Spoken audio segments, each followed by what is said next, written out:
Good morning. It is January 24th, Wednesday, 2024.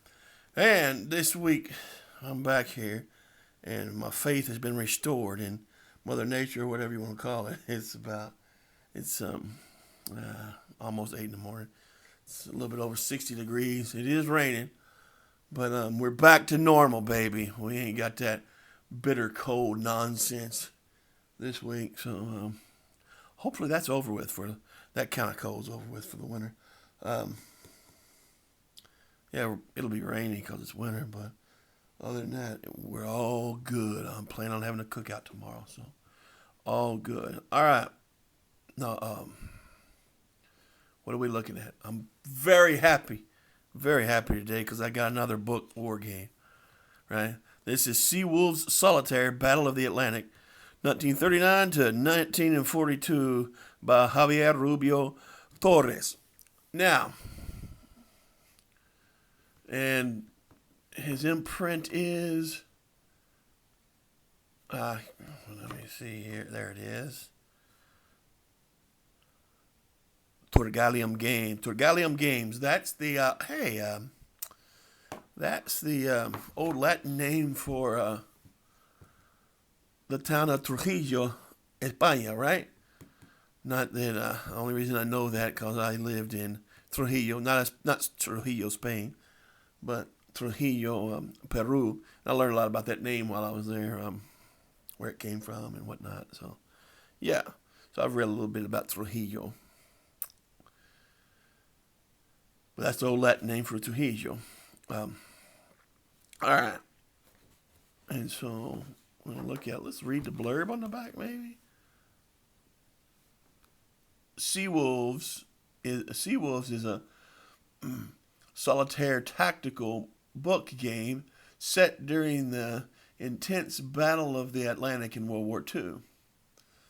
Players take on the role of a U-boat commander leading stealthy submarines on daring missions in order to disrupt enemy supply lines and sink valuable cargo ships.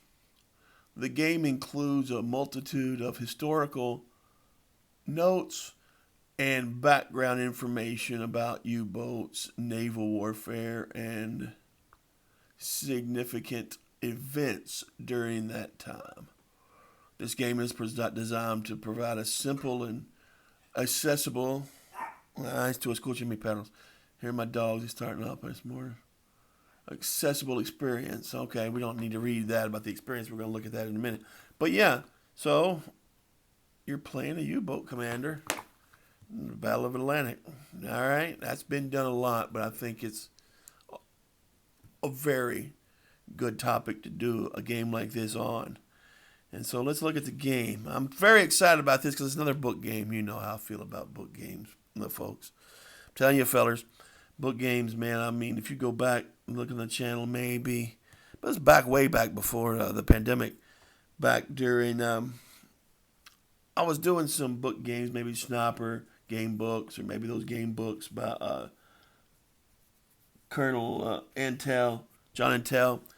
And I'd always said I didn't think that the medium was utilized as well as it should have been for war games. And I certainly thought that this medium, as book form of war games, was pretty much dead. But yet, here comes the pandemic, and you had, who was it that did? Worthington Games did a couple of book games, and some other people did. Mike Lambo did. Adam Mitchell did. I did, but again, my stuff's experimental.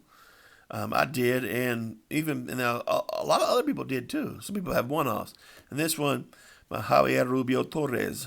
So Javier, let's go and look, and we're gonna find out a little bit here. Let's look at the Seawolves. I haven't really looked at this.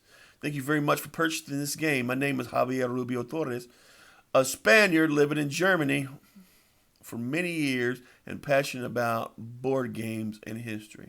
With Seawolves Solitaire: Battle of the Atlantic, I aim to bring the table of fascinating to the table the fascinating period when German submarines and Allied ships sailed the Atlantic.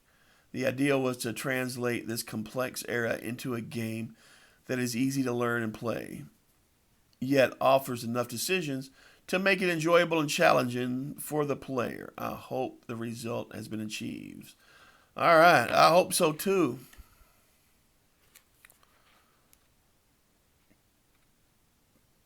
Muchas gracias, Javier, por este juego. Yo pienso que es una buena cosa tú crear este juego ahí. Yo soy muy feliz que tengo esta oportunidad. Estoy jugando este juego. And este bonito también. Este libro bonito, este todo bonito. I'm just speaking a little Spanish for Javier in case he sees it. I don't know if you want me to do it in German. My German's kind of rusty. Meine Deutsch ist sehr schlecht, aber ich spreche. Okay, so, introduction. We've already read a little bit of an introduction about it, what it's about. I don't know. I think we have to strain at a net and look at any more on there, right? Board game or book. That's awesome. In this game, you can play directly in the book by drawing and making notes, or you can play drawing on the map and making notes, or you can play more traditional, like a board game, copying and cutting the map encounters provided at the end of the book. Right. Playing the book. You can engage with the game by drawing and writing in the book itself. Use pens or markers to mark your U-boat's movements and record important information directly on the book pages. This way, you can immerse yourself in the game's experience. That's a nice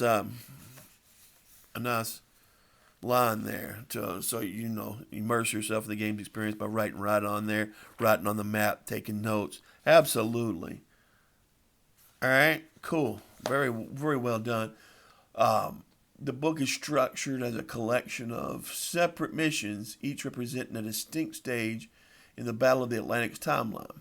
Some missions are interconnected, allowing you to command the same submarine and crew through various phases of the battle. As you progress through the book, you'll find that your decisions and outcomes in previous missions can influence subsequent ones, just as they did in the real-life submarine warfare.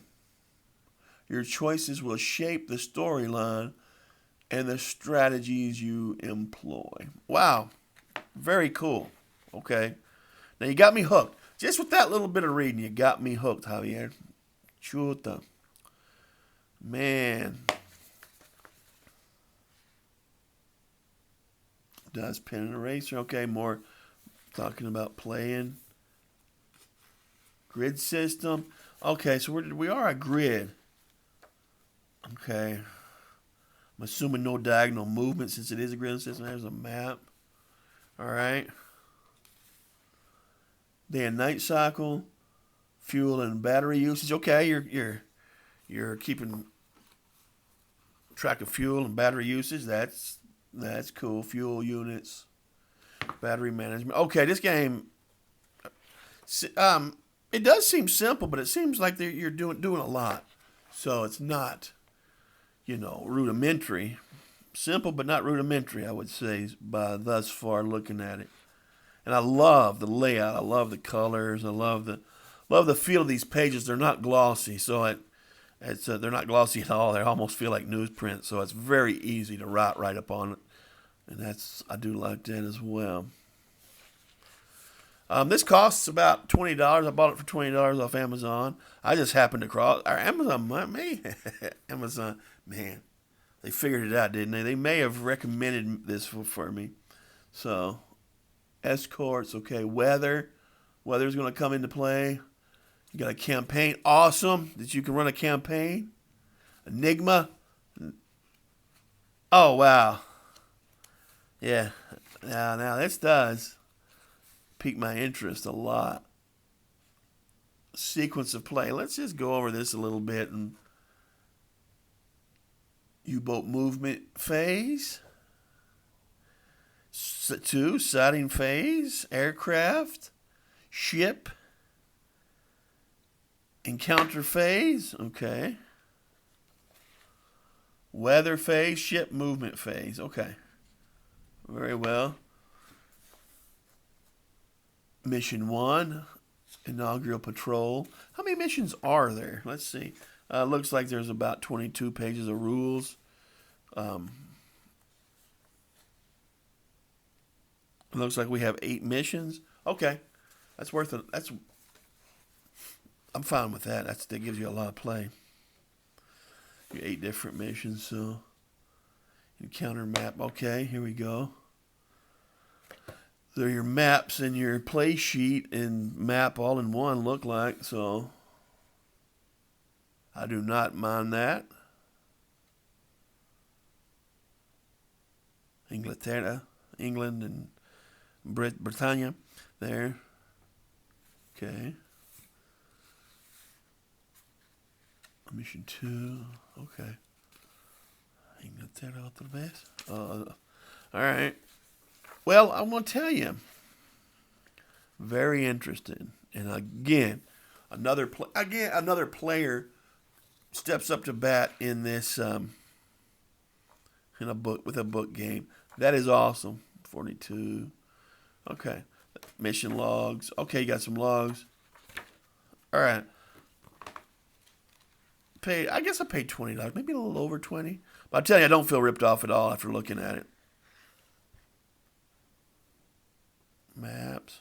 And where it is there? He said there was counters in it too, right? Okay, there's your encounter. Okay, that's an encounter. Oh, okay. So if you're going to play it like a board game, I'm assuming these are the maps and your features are counters. All right. All right. All right. Well done. Well done. The interesting thing, if you go to Targallium Games, you will, I do believe, if I'm not mistaken, I went there and I signed up for the newsletter. So every Wargaming newsletter I can find, I'll get a hold of it. But this is on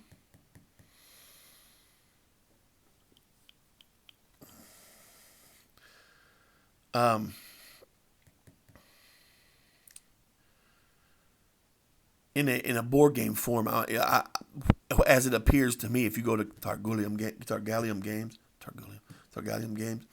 it looks like they're with counters and everything, a whole boxed up board game, a map and all. So if you'd like to go there and check it out, I don't know if that's shipping to the U.S., but it's definitely EU shipping across the EU. So very well done.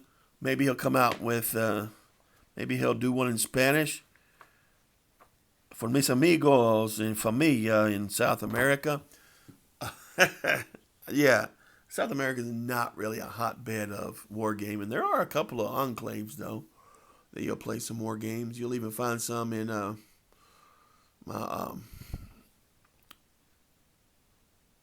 adopted hometown of Quito, Ecuador, in El Baúl de Anano. You go in there and find a few. So, yeah. Spain definitely has been a hotbed of war games. You know, you have Bellotacan. I'm telling you, next year I'm going to go to Bellotacan. But it is what it is. Great. Thank you, Javier. Thank you for the submission here. And got some more book games coming soon. So let me get off here. I'm done. Y'all have a great day. Be careful out there. And if you're living somewhere where it's still cold, I'm sorry. But, it is what it is. Talk to you soon. Everybody have a great day. Be careful. Bye-bye.